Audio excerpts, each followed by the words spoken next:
Everything English presents. Words from mythology. There are words in mythology that became part of the English language. Let's know some of them to give more color to our sentences. DELPHIC. Unclear, ambiguous, confusing. Origin. Delphi in Greece was the site of Temple of Apollo. A woman here called an oracle would speak for Apollo. She has to foretell the future. The Greeks referred to the oracle constantly on matters both private and public. The predictions were given in obscure poetry that had to be interpreted by the priests, and even then was subject to disastrous misinterpretation. Dionysian. Frenzied, orgiastic. Origin. Dionysus, the inventor of wine, was the Greek forerunner of Bacchus. The wine, which was the first intoxicant, was given by Dionysus to the human race. For that present and for that uninhibited behavior that it led to, Dionysus became immensely popular, and he appears in a great many myths. Jovial. Expansively good-natured. Origin. Jove, or Jupiter, Zeus in Greek, was the Romans' chief god. He was generally a cheerful, sociable, fatherly figure, although his anger could ruin offenders in a flash. Mercurial. Having rapid and unpredictable changes of mood. Origin. The god Mercury and the planet named for him were thought to govern eloquence and cleverness. As the god's messenger, with his winged cup and sandals, he was the very symbol of speed. The planet Mercury was named for him because it is the fastest of the planets. Olympian. Lofty, superior, and detached. Origin. The Greek gods lived high atop Mount Olympus, which allowed them to watch what happens in the human realm below and interfere as they saw fit. But they inclined not to care much about the affairs of these weak and mortal creatures, even how they insist on being properly worshipped by them. Venereal. Having to do with sexual intercourse or diseases transmitted by it. Origin. Venus was the Roman goddess of love, the counterpart of the Greek god Aphrodite.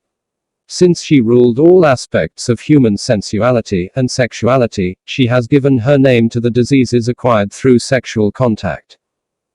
Calypso. A folk song or style of singing of West Indian origin that has a lively rhythm and words that are often made up by the singer. Origin. In Homer's Odyssey, the nymph Calypso delays Odysseus for 7 years on his way home from the Trojan War.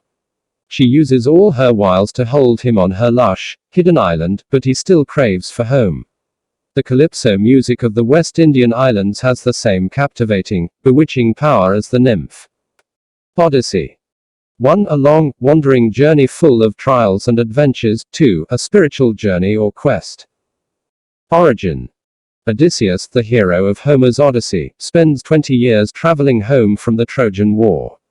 He has astounding adventures and learns a great deal about himself and the world. He even descends to the underworld to talk to the dead. Thus, an odyssey is any long, complicated journey, often a quest for a goal, and maybe a spiritual or psychological journey as well as an actual voyage. Siren. A woman who tempts men with bewitching beauty. Origin. The sirens were a group of partly human female creatures in Greek mythology that allured sailors onto destructive rocks with the singing. Odysseus and his men encountered the sirens after departing Troy.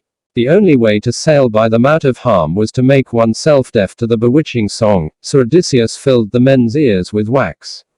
But he himself, ever curious, wanted to hear, so he had himself tied to the mast to keep from tossing himself into the water or steering himself toward shore destruction. Titanic. Having great size, strength, or power, colossal. Origin. Due to its unmatched size and strength and its assumed unsinkability, the name Titanic was given to the ocean liner. But a truly titanic iceberg ripped a fatal hole in the great ship on its maiden voyage in 1912, and more than 1,500 died in the icy waters off Newfoundland. In Greek mythology, the earliest Titans also came to a ruinous end. They belonged to the generation of giant creators that brought into being the younger, stronger, cleverer gods, who soon defeated and replaced them.